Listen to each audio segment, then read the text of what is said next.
Ciao visiem. So this is going to be a very casual, quick video in which I wanted to share some of or all of the things I've been doing in order to prepare for my natural, unmedicated, midwife-attended home birth. So if you haven't watched the videos where I talk about why I chose home birth, the difference between a hospital and home birth, and a doctor versus midwife-attended births and outcomes, I'll put them all up here.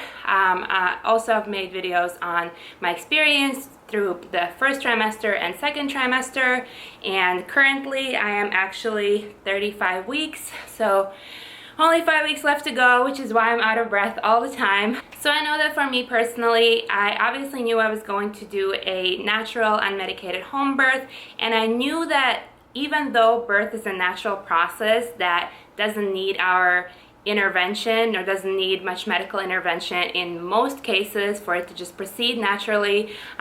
Birth would happen if no one was there. Birth would happen if I didn't prepare for it at all.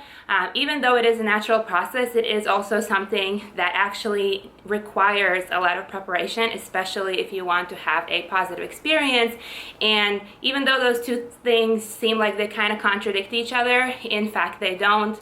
One of the reasons why is because as a society, we have made birth an awful experience for women, and we have traumatized so many women through our birth practices, and we've passed down these traumatic negative birth stories, and we show them in TV and movies, and I talk about all that in the other videos. So for most of us, including me, my whole life I've just viewed birth as something that's going to be awful and painful and terrible, and even just unlearning that is a process that requires a lot of work. So there is work that goes into preparing for a natural home birth. And as I started this process, I was Googling and researching, and I have amazing midwives who've helped me through it, but I was always a little bit confused as to, well, what actually is this preparing? Like, okay, I know I have to prepare, but what does it entail?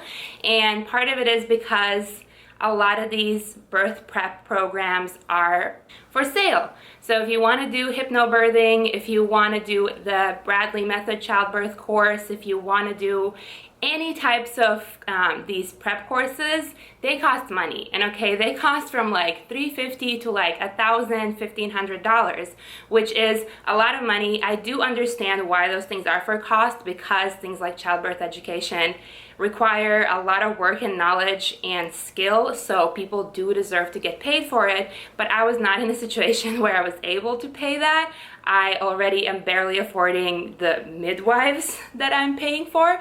So I obviously am not doing any of those things, and I'll just share with you what I'm doing for free 99. Okay, so I have my list here. The first number one thing, and if you know me, you already know what I'm about to say, is reading, research.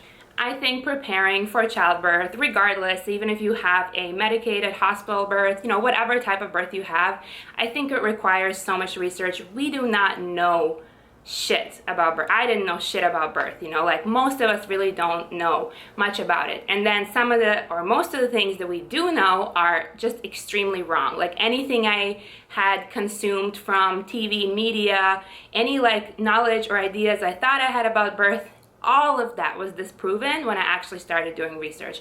Now, I am obviously a researcher by nature. I think by this point I've read 28 books to do with childbirth and pregnancy, so I'm definitely, I went hard there, and you don't have to do that. I was reading those types of books already before I even planned to get pregnant, because I just find that stuff interesting. But finding a few books that really speak to you, I'm just gonna probably drop some of my favorites below, like Birthing from Within, Anna May's Guide to Childbirth, Childbirth Without Fear, a lot of different ones. Reading is crucial because information is crucial. Knowledge is power. Knowing how your body works and understanding that it was designed to do this is, I think, like the most important thing if you are planning or trying to have a natural childbirth, because you truly get to understand that was made to do this. Like every single part of my body, all the processes, everything is actually perfectly designed in God's divine creation, universe's divine creation, to be able to do this. So actually, as I said, in most cases, no medical intervention is necessary. And I think also what's really important is understanding the other side of it. So there was a book called The Bump, I think, that I thought was the best in terms of resources of what kind of drugs are used in the hospital, why they are used, and what the side effects or actual effects of them are, why we need them, and why we choose to use them.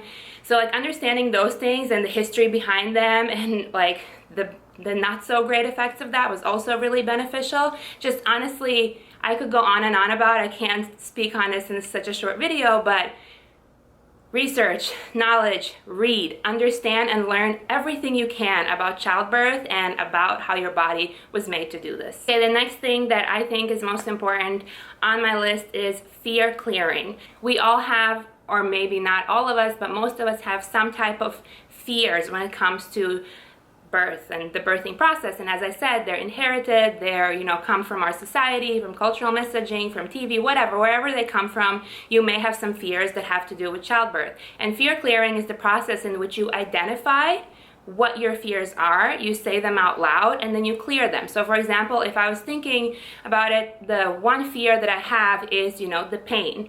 I am afraid that the pain is going to be so bad that, I don't know, I'm just afraid of the pain. Like, I'm really afraid of the pain. And it's crazy because even just identifying it minimizes the fear so much, because before we claim it or call it, it just like viciously, it just circles and expands in your head and runs wild and seems like it's out of control. But like by naming it, we set boundaries around it. And then the clearing aspect is like, okay, first of all, the pain is never going to be too bad because it's my body doing these contractions, and my body is not going to do or give me or put me through something that I cannot go through. And secondly, if it ever were the case that, I can't, or I don't want to, or I'm too tired and it hurts too much, I always have the option to go to the hospital and get the epidural if that is something that I decide to do. So boom, fear cleared.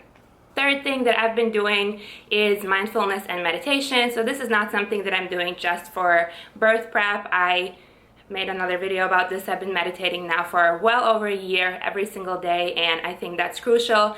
Being able to focus on the present moment and focus on your breath is very, very important, and a very important tool for birth in particular. And with that also goes breathing exercises. So breathing exercises for labor, it's good to actually practice them. So practice like the short breath, and practice the J breath, and practice the long breathing. So any types of breathing, you can Google and research this, but breathing exercises for birth. Another thing I've been doing is just like visualizing and manifesting. So sitting down and visualizing what my birth is going to look like, and really thinking through it and imagining it as this beautiful, positive, amazing, life-changing, transformative experience. I think all of that has a lot of power, so that's what I've been doing. Another thing I've been doing is affirmations, and one thing I did was create my affirmation cards, which are hanging out in my living room where I'm going to be giving birth.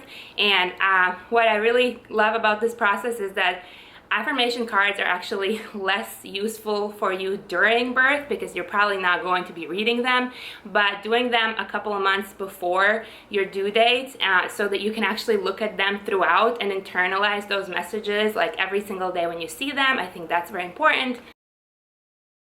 And with that also, I've been listening to some birth affirmation tracks. So I just downloaded some off of YouTube and put them on my phone. And sometimes when I'm out, or doing something like washing dishes, I'll put it in and I'll just listen to birth affirmations, which is basically just someone in a nice voice, typically with a British accent, telling you that your body was designed to do this. You and your baby are working together.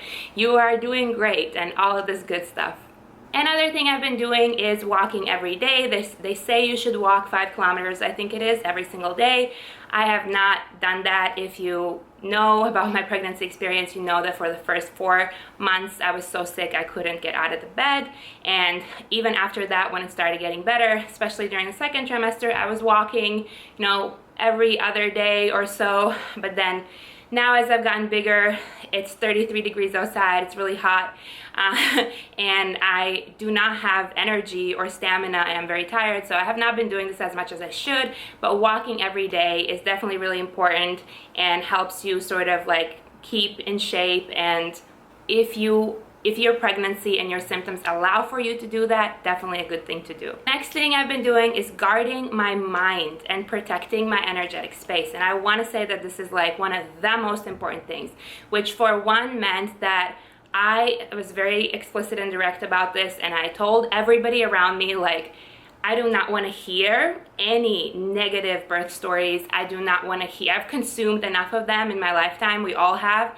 I do not want any negativity or all these types of like influences or energy in my life at all, period, during this time. It's actually something that happens really naturally, at least to me when I got pregnant, is that, you know, I don't want to see any horror movies. I don't want to consume anything that makes me feel bad or upset. You really become more intentional about anything you consume, whether it is energy from other people or from TV or from the news, because whatever I consume, the baby consumes, so you become more intentional of that. So guarding your space, protecting your space, stopping people before they say something and saying, hold on, before you continue, do you think this is something that I want to hear as I prepare for birth, so that's a really, really, really important thing. Another thing I've been doing is actually talking to the baby, and I think this is also a really important thing to do. Birth is something that actually I'm not doing alone, even, I'm doing it with my partner, but really it's me and my baby doing it. And if anything, it's really the baby doing it, because you're less in control of the process. So I know that even early in pregnancy, and my midwives recommended this too, they said if you're worried, or when we talked about getting the baby in the right position for birth, this was like 2 months into the pregnancy, one of the midwives said, you should talk to your baby and you should ask them, you should talk to them and ask them to get into this position. And I've been communicating with my baby all this pregnancy, talking about how we're gonna work together on this and how we're gonna make this an amazing experience together. Another thing I've been doing is drinking red raspberry leaf tea and nettle tea. I'm sure you've heard of it. If you're pregnant, it's like the big thing. They say you should be drinking it every day. I happen to just love tea, and I drink tea so much every day regardless, so it was really easy for me to just switch to red raspberry leaf. So I drink that a lot. It helps you tone your uterus and is a good thing to do. In addition to that, I've also started eating dates. Dates are also supposed to help you with easier labor. Another thing I've been doing every day, or trying to do every day, is kegels. So just like toning that muscle, but I forget to do that a lot. And the last thing I've been doing or have done is write a list of things that I want to be reminded during labor. So that is different than a birth plan, which I know that a lot of people do or recommend to do. I don't really believe in a birth plan per se, although I might create one in case we go to hospital. For the home setting, I do not believe I need one. But what I have done is write a list of things that I want to be reminded, specifically to give to my partner, so that he can say, remember to breathe, remember to relax your jaw, remember that, you and your baby are working together, remember that contractions are temporary, remember, all of these types of things, because during labor you are in a different state of mind, like a completely different vibrational level, like you're a little bit delusional, you're a little bit out of it, you can't really speak clearly or think clearly. So a lot of this stuff, which is why you really need to prepare for birth long term, because even with the breathing exercises or reading the affirmations, you want to be doing that for months or for as long as possible, so that it really becomes internalized. Because if you just read a book like a week before you give birth, you're probably not gonna, it's not gonna help much, because of the intensity of that experience, and you just like sort of forget everything. So yeah, so I've created this list, and I guess I should have also added creating your birth team, which for me are my 2 midwives and my partner, and of course making sure that they know what you want and making sure that they're ready to help you in the ways that you want to be helped, which means vocalizing things. Like a very useful question I read somewhere: as you prepare for birth, ask yourself, in the past, when I have felt severe pain or have gone through some sort of extreme pain, how do I typically react? And I know that for me personally, when I go through pain, I do not want people around. Like, if I feel pain, I'm actually really annoyed at people around because they're not feeling the pain, I'm feeling the pain. I don't like to be touched much. And this will depend from person to person, but knowing that about yourself is important so that you can convey that to your birth team, to your midwives, your caregivers, your partner, and also just making sure that your partner knows what they're doing, you know, is very prepared. And I'm extremely lucky in that sense because I know that my husband is like the perfect birth partner, the perfect person to have in this situation with me. So that would be the last thing. And the one thing that I have not been doing but I should be doing is prenatal yoga. I used to do yoga every day prior to getting pregnant. Once again, having kind of a hard pregnancy, I do not have the stamina or desire to really be doing anything physical. So I have not been doing, you know, I always definitely imagine that when I'm pregnant, I'm gonna be doing yoga, I'm gonna be doing this and that. And it was not the case for me at all. I wanted to, but it's just nothing in my body is telling me to. Everything is screaming like, no, I don't want this. So I'm honoring that and I'm not doing it.